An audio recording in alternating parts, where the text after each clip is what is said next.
Sa pagpasok ng mga tao, sir, sabi ni, nag-order si Kagawad Boy, sabi ni, sarado ang gate. So, hindi na ako nakalabas, sir. So, maya-maya, may pumutok sa labas. Nung may pumutok sa labas, lahat ng mga tao doon sa loob ng mga anak ni Boyong, ng mga babae, lalaki, at saka yung mga pamangkin niya, lumabas. Tapos namatay yung ilaw. Pagkapatay ng ilaw, kinuko yung mga bata doon, kaya yun ang ginawan ko ng parang para malipat kami doon sa kabilang compound. Before you continue, mamalapat, bakit andun ka? Bakit na-involve ka doon sa barila na yon? Good morning, sir. Morning. Doon po ako, sir, nakatira sa RH12. Doon ka nakatira? Opo, sir. Doon yung bahay mo? Doon ang bahay ko, sir. So mga relative mo yung mga nahuli? Hindi rin, sir, pero magkakapit-bahay kami, sir. Kapit-bahay nyo? Opo, opo. So sumali ka doon sa barilan doon? Hindi po, sir. Ang nangyari, sir, nung makita ng asawa ko yung commotion doon sa tapat ng bahay ni Kagawad Boyong, sinabihan ako ng asawa ko na sabi niya, puntahan mo yung anak mo doon kay sunduin mo kay nandun sa kay Boyong. Sir, on January 12, sir, this year, we filed an admin case against Master Sergeant Mamalapat.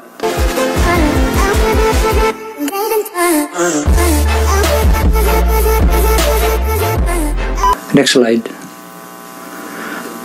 As a result, sir, of the investigation, the Cotabato City Police Office was able to file 3 counts of murder cases and 2 counts of frustrated murder before the City Prosecutor Office of Cotabato City, docketed as shown, and that was on last October 2026, sir.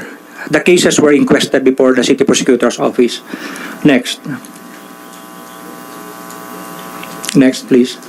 And also, sir, violation of Republic Act 10591 or illegal possession of firearm, as well as Resolution 10918 o yung Comelec gun ban, were filed before the prosecutor's office in Cotabato City against Boots Saban Tapay, sir. Docketed as shown. But however, sir, the case filed against Boots Tipay for Comelec gun ban violation, sir, was dismissed by the prosecution. Accordingly, because he was arrested inside a house and not in a public place. But sir, yung kanyang illegal possession of firearm was pushed through. Next. Next. And on November 16, the arraignment, sir, was held at the sala of the presiding judge, Kasan Abdul Rahman, by the branch 14 of the Regional Trial Court. But it was done, sir, via Zoom, because there was a commotion happened during its original scheduled date last October 13. Kaya via Zoom na lang, sir. Next. Next, please. And on December 22, 2023, sir, the accused Bansuan, Mamalapat, Boyong, and Master Sergeant Mamalapat posted the necessary bail, sir, for 3 counts of murder and 2 counts of frustrated murder. And subsequently, the Police Station 1 of Cotabato City, they were released temporarily based on the court order issued by the Regional Trial Court after posting the necessary bail bond. Next. Next. Next. And also, sir, on January 2, 2024, accused Kamad, Pagital, Alay, Ginat, Garcia, Mamalangkat, Bansuan, and Boots Tipay, they posted their bail for the 3 counts of murder and 2 counts of frustrated murder, and subsequently they were released also by the Cotabato City Police Office. So lahat na ng 12 released on bail? Yes, sir. Thank you. Continue. Next. Next, please. Hindi kayo nagtanong sa judge na, sir, murder yung pinahal namin, tapos bakit nakapag-bail ito? Yes, sir. That was also the question, sir, of the PNP. Anyway, alam naman ng judge yan eh. If there is insufficiency of evidence, Yes, sir. kahit na-inquest sila for murder, pag na-determine ng judge na may insufficiency of evidence, pwede niyang i-grant ang pag-post ng bail. Yes, sir. Diba? Yes, sir. Discretion na yan ng judge. Yes, sir. Pero the basic tanong kagad ng ordinaryong tao, murder. Bakit nakapag-bail? Diba? Ayan ang Yes, sir. basic. Pero hindi alam ng ordinaryong tao na due to insufficiency of evidence, That was, the bill was Kaya- granted, sir. the bail was granted. Yes, sir. Continue. Sir, on January 12, sir, this year, we filed an admin case against Master Sergeant Mamalapat.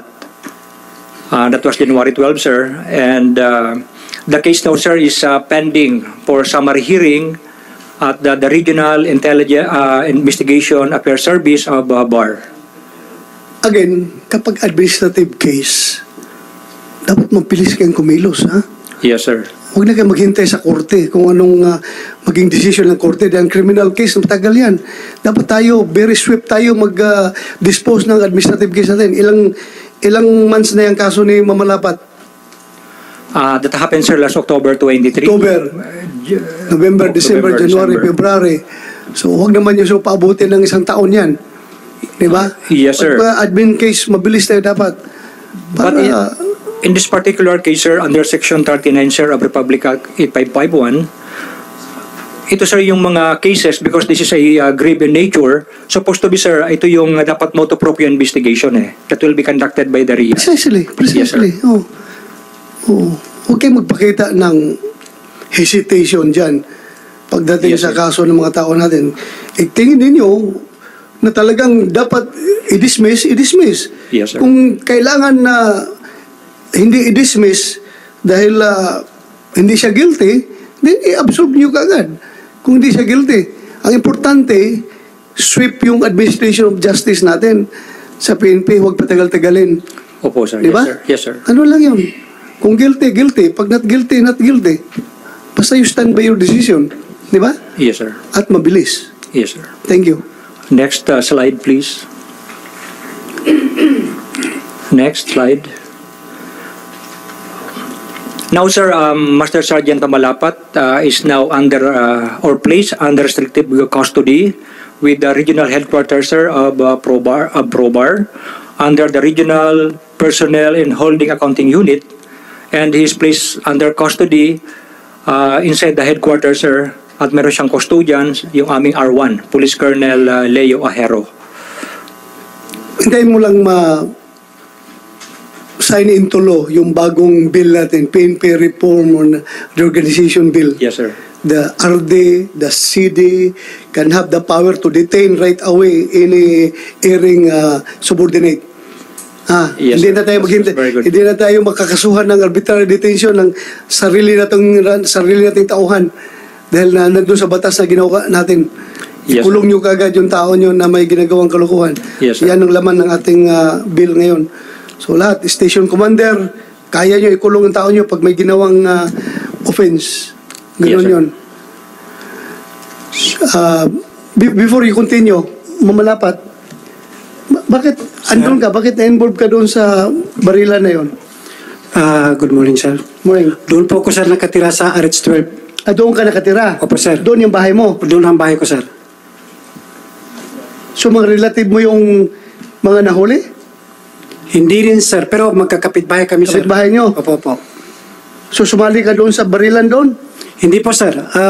Ang nangyari, sir, nung makita ng asawa ko yung commotion doon sa tapat ng bahay ni Kagawad Boyong, sinabihan ako ng asawa ko na sabi niya, puntahan mo yung anak mo doon kay sunduin mo kay nandun sa kay Boyong. Anak mo? Anak ko, nag-meeting sila sa kila Boyong. So ngayon, pagpasok ko doon, agad kong sunduin, pagkahawak ko sa kamay niya, maya-maya, may dumating na mga kalalakihan doon sa gate ni Boyong. Tapos, sa pagpasok ng mga tao, sir, nag-order si Kagawad Boyong, sabi ni, sarado ang gate. So, hindi na ako nakalabas, sir. So, maya-maya, may pumutok sa labas. Nung may pumutok sa labas, lahat ng mga tao doon sa loob ng mga anak ni Boyong, ng mga babae, lalaki at saka yung mga pamangkin niya, lumabas. Tapos namatay yung ilaw. Pagkapatay ng ilaw, kinuha ko yung mga bata doon kay yun ang ginawan ko ng parang para malipat kami doon sa kabilang compound. So pinaisa-isa ko sila doon na ipalipat doon sa kabilang compound doon sa Mutuan compound. Pero sumama ka sa putukan, hindi. Hindi po sir, kaya yun ang inasikaso ko. Kaya sa labas yung putukan sir. Negative siya sa parapentes? Negative, sir. Negative. Yung baril niya, nag-negative din. Nag-negative din, sir, sa concert during the ballistic examination. Cross-matching with yung mga Yes, nakuha you want to say something? Mr. Chair, if I may batin, Sergeant Manalapat. Sir. So, pumunta ka doon sa bahay nung nandun kayo sa compound ni Boyong, no? Tama? Opo. Sabi mo, dahil susundin mo yung anak mo. Susundin ko yung anak ko. So, nagkaroon ng commotion, nagkaroon ng putukan, sabi mo, sa labas. Ano pong ginawa mo? Hindi ka na, parang nahirapan ako maniwala, Mr. Chair, na bilang lagad ng batas, bilang polis, na hindi ka sumali, no? Dahil, anong ginawa mo? Hindi ka pumutok? Talaga? Wala po sir, wala po sir. Anong nangyari? Nagkakaputukan, polis ka. Actually sir, yung putukan sa labas po ng bahay ni Boyong. Tapos kami sir, nandun kami sa loob, ginasarado yung gate. So, mahirap maglabas doon sir, kay doon sa labas ang putukan. Oh, Na- pero pulis ka, di ba? Oh, nakita mo may putukan, may mga baril, dapat you exercise your duty. Bilang Sir, police officer, peace officer ka. Sir, ang ginawa ko sir, ang inasikaso ko yung mga bata doon sa loob na nag-iyakan sir. Okay. Doon sa loob na mga pamangkin ni, mga anak ni Boyong sir. Yun ang inasikaso ko sir. Okay, thank you. Please continue. Moving on, sir, the case against Mamalapat, sir, is now under summary hearing procedure by the Regional Investigation Affairs Service of PROBAR. That ends my briefing, sir. Thank you, sir, and mabuhay po tayo.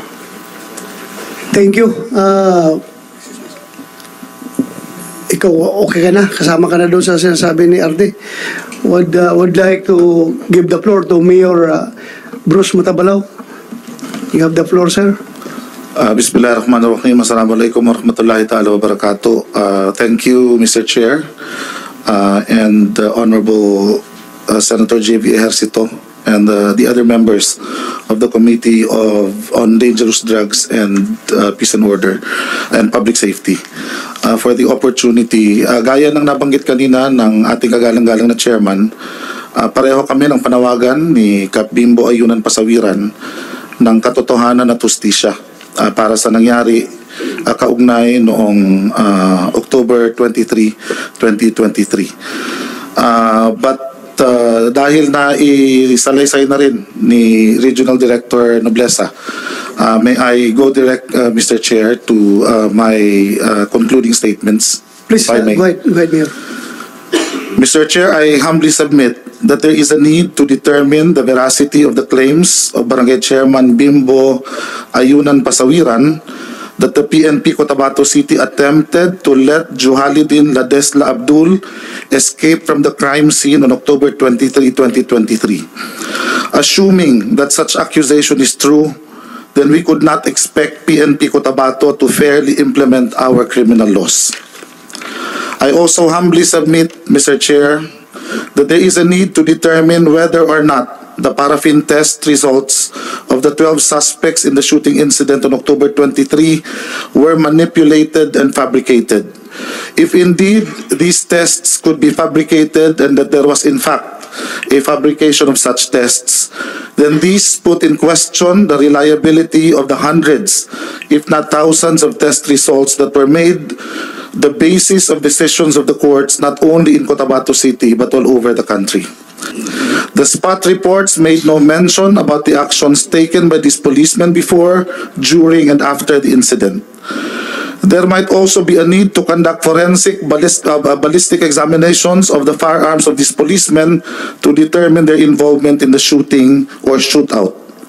It is also humbly argued, Mr. Chair, that there is a need to look into the claims of Barangay Chairman Bimbo Ayunan Pasawiran that he has contacts in all levels of the PNP from whom he obtained the information regarding the purported search warrants against him and his brothers. Assuming such claims are true, then it only shows that there is a serious breach in confidentiality within the PNP Cotabato City, which must be addressed. Otherwise, criminals will be forewarned of the service of such warrants. It might be worth considering that limiting the duly sanctioned election activities in the daytime could reduce election-related violence, especially in areas with a bad history of violence. It may also provide useful information in the implementation or re-examination of existing laws and or formulation of new laws relating to the performance of law enforcement agencies, particularly the PNP, of their duties and functions. Muli, maraming pong salamat sa ngalan ng mga peace-loving Cotabateño sa pagkakataon na binigay ninyo sa amin. Thank you, Mayor Bruce Matabalaw.